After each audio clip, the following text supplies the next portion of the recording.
ആ രാത്രി അവരെന്നെ ബോധം കെടുന്നതുവരെ തല്ലി. അടിയും ചവിട്ടും പിറ്റേന്നും പകലും മുഴുവൻ ഉണ്ടായിരുന്നു. അങ്ങനെയാത്രേ ചില പെൺകുട്ടികള് കുറെ അടി കൊണ്ട് കഴിയുമ്പം അവരുടെ വഴിക്ക് വരുമെന്നാ പറയണേ. ഞാനോ? എന്നെ അടിച്ചനുസരിപ്പിക്കാൻ സാധിക്കില്ലെന്ന് അവർക്ക് ബോധ്യമായിട്ടുണ്ട്. അന്നത്തെ പിന്നെ വേറെ ആണെങ്കിലും ഗൗരിക്കുട്ടിയുടെ അടുത്ത് കൊണ്ടുവന്നിട്ടുണ്ടോ? ഇല്ല, എന്തോ അതിനവർക്ക് ധൈര്യം ഉണ്ടായിട്ടില്ലെന്ന് തോന്നുന്നു. പിന്നെ ഇന്നാ മൂപ്പന്റെ അടുത്തേക്ക്? അതെ. ആര് പറഞ്ഞു? പറഞ്ഞു കേട്ടു. ആരേ മൂപ്പൻ? മാപ്പിളാരുടെ അടുത്ത് ദൈവാത്രേ. അയാൾ പറയുന്ന കേട്ട് നിൽക്കാൻ കുറെ ആൾക്കാരും. ഒരുപാട് സ്വത്തുള്ളൊരു തന്ത. ഞാൻ വന്ന ദിവസം അയാളുടെ ആൾക്കാർ വന്നാ അത്രേ എന്നെ കൂട്ടിക്കൊണ്ട് ചെല്ലാൻ. ഞാൻ പോയില്ല. അന്ന് തുടങ്ങി ഇവിടെ സ്വൈര്യമില്ലാണ്ടായി. രാത്രിയിൽ കുത്തും വെട്ടും. ഇവിടെ വരുന്നവരൊക്കെ ആദ്യം അയാളെ ചെന്ന് കാണണമെന്നാണത്രേ. ഇന്ന് ഞാനായിട്ട് പോയതല്ല, ചതിച്ചുകൊണ്ട് കേറ്റുകയായിരുന്നു കള്ളത്തി സ്ത്രീ. ആ തന്തയുടെ മനസ്സ് അലിഞ്ഞിട്ടാണെന്ന് തോന്നുന്നു ഇന്ന് ഞാൻ രക്ഷപ്പെട്ടു. 2 ദിവസം കഴിഞ്ഞ് വീണ്ടും കൊണ്ടു ചെല്ലാമെന്ന് വാക്കുകൊടുത്തിട്ട് പോന്നിരിക്കാത്രേ. ഞാൻ പോവില്ല. പോയില്ലെങ്കിൽ അയാളെ വീണ്ടും മാപ്പിളാരെ ഇളക്കി വിടും. ഇവിടെ ആരും വരാൻ സമ്മതിക്കില്ലെന്നാ പറഞ്ഞിരിക്കണേ. ആര്? മാപ്പിളാര്. എന്റെ പേര് ഹിലാൽ എന്നാണ്. മാപ്പിളയാ?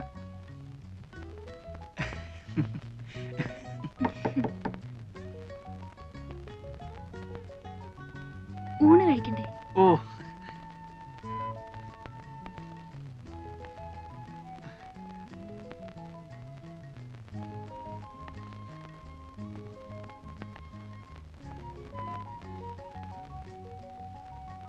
ഊണ് കഴിഞ്ഞിട്ട് ഗൗരിക്കുട്ടിക്ക് എന്നെ കാണാവോ? അല്ല, ഞാൻ ഉറപ്പൊന്നും പറയുന്നില്ല. നിങ്ങൾക്ക് എന്നെ എങ്ങനെയെങ്കിലും ഒന്നീ വളപ്പിന് പുറത്താക്കി തരാൻ കഴിയുമോ? എങ്കിൽ ഞാൻ രക്ഷപ്പെട്ടോളാം. ഞാൻ നോക്കാം. എന്നാലാവുന്ന പോലെ ഞാൻ നോക്കാം. നുണ പറയരുത്. നിങ്ങളോട് ഇക്കാര്യത്തിൽ ഞാൻ നുണ പറയില്ല. ആണയിടണം. അള്ളായാണ് എന്റെ ദൈവം. വരൂ, ഊണ് കഴിഞ്ഞിട്ട് കാണണം. വക്കീലേ, ഗോപി,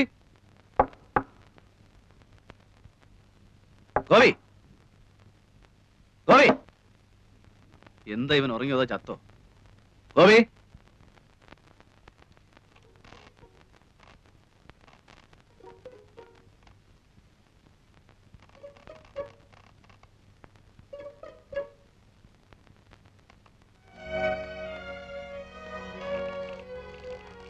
ചങ്കൂസ്, നിനക്കൊന്നും ആഹാരം വേണ്ടേ? ഇങ്ങോട്ട് ഇറങ്ങി നിനക്ക്.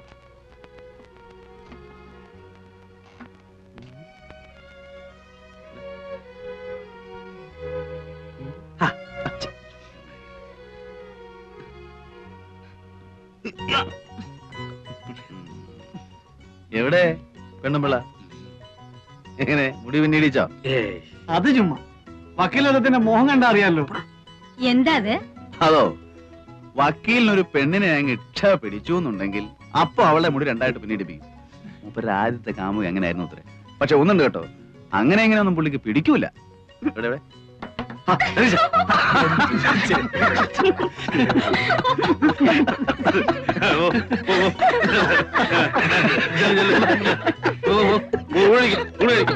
ഞാൻ വന്നോളാം.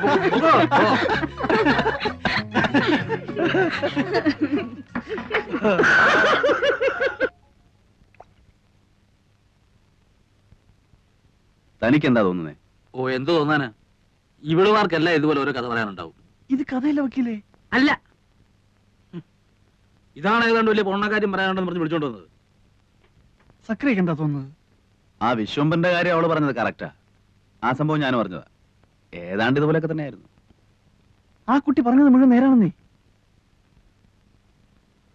സക്രിയ അവളോടൊന്ന് സംസാരിച്ചു നോക്ക്. അപ്പൊ ഞാൻ പറഞ്ഞ ബോധ്യാവും. എനിക്ക് ഈ വർഗത്തിന്റെ കരച്ചിലും വീഴ്ചിലും കാണാൻ മഹാ ഏതക്കേടാ. പിന്നെ അവള് പറഞ്ഞതിൽ കുറെ നേരുണ്ടെങ്കിൽ തന്നെ നമുക്കിപ്പോ എന്ത് ചെയ്യാൻ നോക്കും? എനിക്ക് വയ്യ തല്ലുകൊള്ളാൻ. അതും അന്യനാട്ടി വന്നു കിടന്നു. നീ നിന്റെ കാര്യം നോക്ക് ഹിലാലേ, വെറുതെ ബാക്കിയുള്ളവരെ കൂടെ പുലിവാലി പിടിപ്പിക്കാതെ.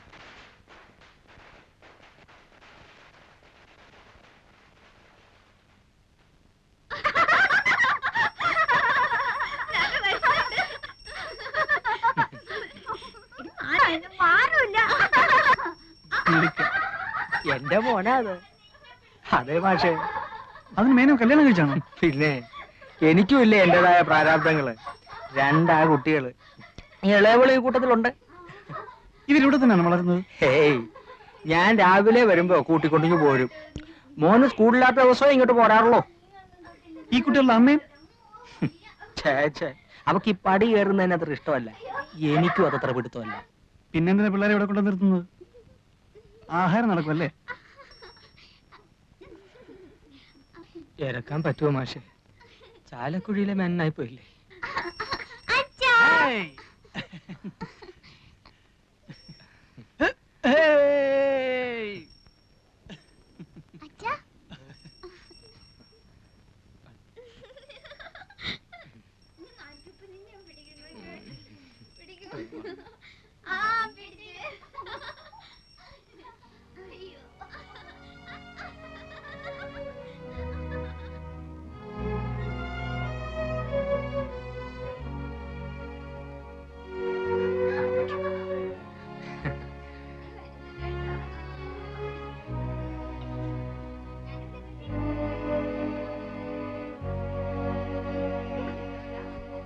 കണ്ടോ, ഈ പണ്ടാരം കാരണം കഴിഞ്ഞ ഒരാഴ്ചയായിട്ട് ഇവിടെ ഒരാൾക്കും സ്വൈര്യം ഇല്ലാണ്ടായിരുന്നു.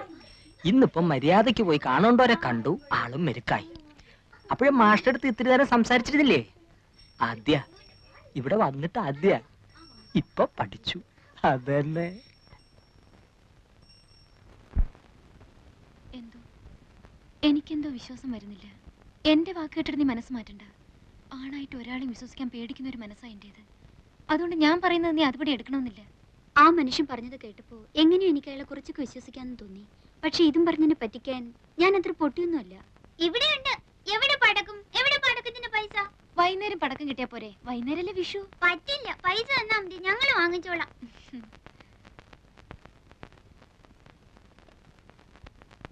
ഇപ്പൊ ഇതിന് വാങ്ങിയാ മതി. വൈകുന്നേരം ചേച്ചി അങ്ങാടിയിൽ അയച്ച് വേറെ വാങ്ങിപ്പിച്ചു തരാം. നിറയെ വാങ്ങി തരാന്ന് പറഞ്ഞില്ലേ? എന്റെ മോനും ഇന്ന് അവിടെ പൂത്തിരി കത്തിക്കുന്ന എഴുതിയിട്ടുണ്ട്. എവിടെ ദേവകേടത്തിന്റെ മോൻ? കോട്ടയത്തിനടുത്ത് ബോർഡിങ്ങില്.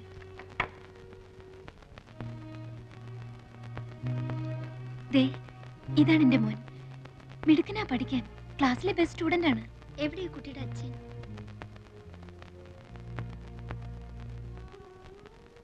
ഇതാ, ഇത് ഞാൻ അഴിച്ചു കളഞ്ഞിട്ടില്ല. ഇതും വിശ്വസിച്ചിട്ടാണല്ലോ എല്ലാവരും വിട്ട് ഞാൻ ആ മനുഷ്യന്റെ കൂടെ ഇറങ്ങിപ്പോന്നത്. ആണായിട്ട് ഒരാളെ എനിക്ക് വിശ്വസിക്കാൻ പറ്റില്ല. ആ മനുഷ്യൻ കാരണമാണ് ദേവകീർത്തി ഇവിടെ എത്തിയത്. ആണോ എന്ന് ചോദിച്ചാ അതെ. പക്ഷെ ഞാൻ പറയാം, എന്റെ മോൻ കാരണോ ഞാനിവിടെ എത്തിയെന്ന്. അവനില്ലായിരുന്നെങ്കിൽ പണ്ടേ ഞാൻ മതിയാക്കിയിട്ടുണ്ടാവും. വല്ല തീവണ്ടിയുടെ മുമ്പിലോ കയറിന്റെ തുമ്പത്തോ. ഞങ്ങൾക്ക് ആർക്കൂടെ രക്ഷപ്പെടണം തോന്നാറില്ല. ആകെയുള്ള രക്ഷ ഒരുപക്ഷെ ഇതായിരിക്കും. അതുകൊണ്ട് നിനക്ക് അങ്ങനെയല്ല, ഒന്നും നഷ്ടപ്പെട്ടിട്ടില്ലാത്തോളാം നീ. എങ്ങനെയെങ്കിലും നിനക്ക് ഇവിടെ ചാടാൻ കഴിഞ്ഞാൽ അതിലേറ്റവും സന്തോഷിക്കുന്നത് ഞാനും ആ പൊട്ടിപ്പെണ്ണൊക്കെ ആയിരിക്കും.